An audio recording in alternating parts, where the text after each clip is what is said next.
Hello guys, in this video I wanted to talk about this cool new gadget I had a chance to play with this whole summer, and it's I guess you can kind of call it like a personal underwater propulsion device. I don't even know what's the proper terminology these days for these things. There's a lot of these devices coming out, and the one that I got is Aqua Robot Man Magic Jet Sea Scooter. And it's basically a device that you hold with your hand or both hands, and you basically use it to pull you or propel you underwater. Now, this obviously can be used for both work. You can actually attach cameras to it, so it has a GoPro mount, which also can be adapted, so you can attach other underwater cameras to it. But it can also be just great fun. So if you want to just kind of play around in the water, or also if you want to go scuba diving, but like, you know, somewhere deeper underwater, then you can use this because this will actually propel you really deep underwater without you having to have any weights or any kind of proper scuba gear on you. So the design of this device is pretty simple. It basically has like a propeller which has guards on it, so you can't really accidentally stick your fingers into it unless you have like super small thin fingers. But like I said, most adult hands will not be able to go through the guards. So you have the propeller there, and then in the front you have the whole motor. And then where the handle is where you have the trigger, and you press that trigger to basically, you know, turn on the motors. Now there is a little switch in front of the trigger which allows you to switch from just two modes. There's a low power mode and high power mode. Just simply means one, you know, turns the propeller faster, the other one is slower. And then on the opposite side of the motor, you have the attachment for the battery, and the battery comes included with the kit. You can actually buy more batteries. And the battery in this is a lithium-ion battery.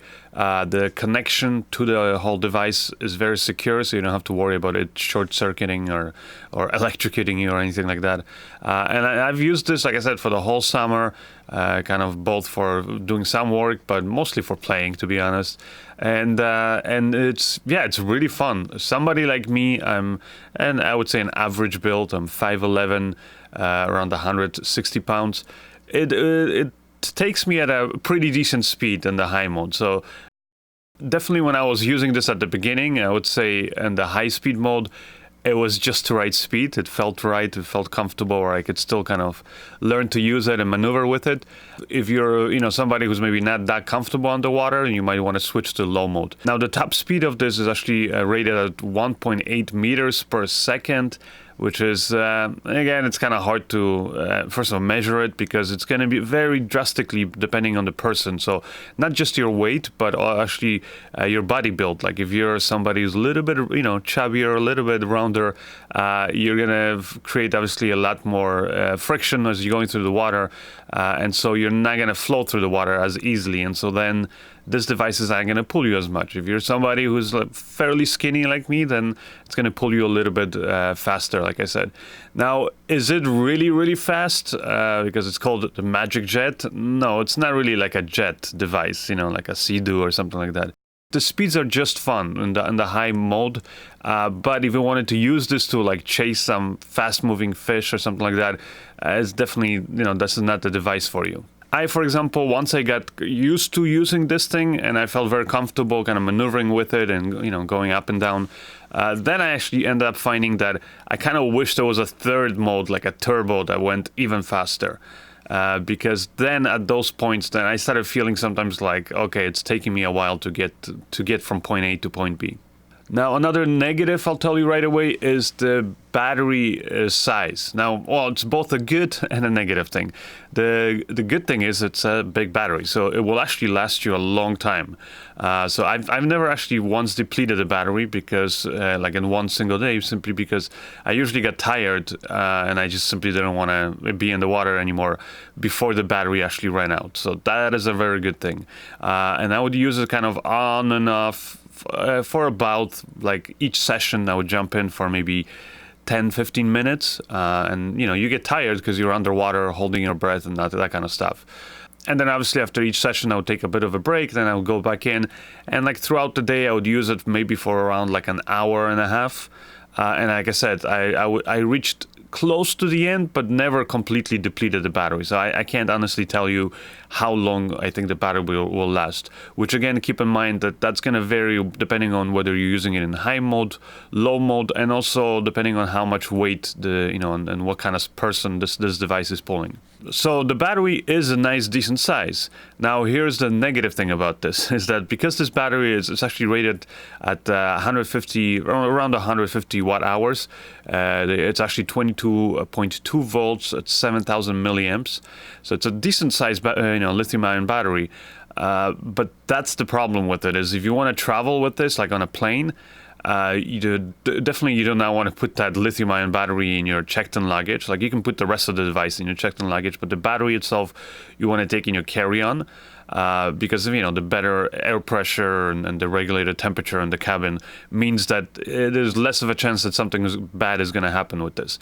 But that's another thing, is that many airlines are not going to let you even take this with you onto the airplane, because from my experience of like traveling with cameras and camera gear and batteries for all those devices, usually once you start going over 120 watt hour batteries, that's when the airlines will give you problems. And it's kind of, stupid, because different airlines have different regulations and things like that. But yeah, you have to be aware of that. So I would say, before you travel somewhere far and you end up buying this specifically for that trip, I would say call your airline and find out what's the lithium-ion battery, basically limitations of how much you can take with you. Now, if you're going to travel by car, then obviously you can take it with you anywhere. And there's really nothing else bad that I can say about this. It's, like I said, it's fun, has plenty of power. Like, in fact, when I was trying to use it just single-handedly, it was harder than it looks. Like on low mode, yes, I could go, but on the high speed mode, no. It kind of, my arm was really getting tired, and it was hard to even to control kind of the direction of this. Now, I got the version with these little 2 grips, and that makes just traveling with this a lot easier, because then you can hold on to it with both arms. There's a second trigger on those arms, and then it's a very fun device to, like I said, play with underwater, or just use it to get you around from point A to point B. You can even use it, as you can see up here, when I was on my paddleboard, I can put this underwater and literally use it sort of like a little outboard engine, you could say, because it would actually pull me and the paddleboard. And I even tried this once with my solid kayak, and which is way heavier than a paddleboard. And it also worked great in propelling me. Like I mentioned before, the maxed sort of depth you want to go with this is 50 meters. Now, be careful, because this thing will go. Like what I mean by that is, when you point it in the direction you want to go to, like for example, if you want to go deeper underwater, it will just pull. It just keeps on going, without thinking about it. So that's another thing maybe that you got to be aware of. If you're not a good swimmer, especially someone who's not used to being deep underwater, where the water pressure gets drastically a lot more basically painful to deal with, like you can feel it in your ears, in your sinuses, and also, in case you run out of breath, then you really want to be careful with this, because, like I said, if you point it and underwater, and it will just keep on going that direction. Now, if for any reason anything goes wrong while you're having fun with this, just literally let go of it, because this will disengage the motors, and also the device itself is actually floating, so it's going to float up to the surface, and because it has that nice big bright yellow battery on the top, it's easy to spot it from anywhere. So just let go of it, and you worry about yourself and swim to the top, to the surface of the water, and then you can grab the magic jet with you, and you can use it to get you back to shore. Now, another cool feature that this has is that it actually allows you to even change the battery. So let's say if you had multiple of these underwater, which is really cool. And the seals on the battery connections, the plus and minus, are really solid. So obviously you want to make sure you turn off the battery first. You put you take out the battery, put in the new one, and then to turn on the power indicator on your battery. Now, I've never actually attempted to do that, simply because I only had one battery. So, and like I said, I've never really ran out of the battery juice. So there was, again, no need for me to change the battery underwater. But I guess it's kind of cool to know that there's a feature like that. Another thing I've seen, like when you go to the Amazon page, they show you that you can buy 2 of these, and you can kind of like, I guess they provide you these different straps, or like these ways of attaching 2 of these, and then that gives you double the power. And I guess that would be a really cool feature. Again, I haven't tested this out because I only have one of these.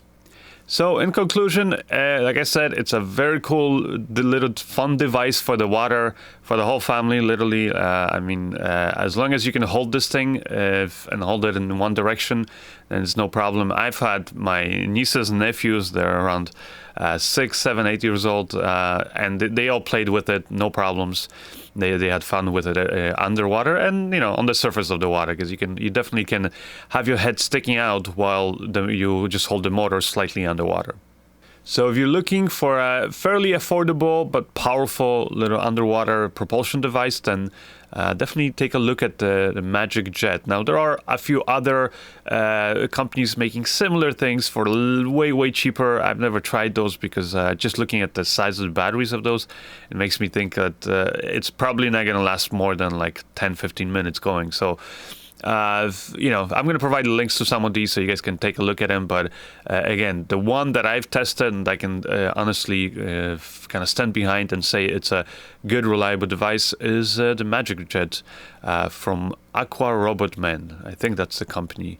Or maybe the company name is Magic Jet and the device is called Aqua Robot Man. But either way, if you guys want to find the exact model of the one that I got and different places where you can get it, then just follow the links in the description of this video. Anyways, that's it. As always, don't forget to subscribe to Captain Review and check us out on our website at captainreview.com. Bye!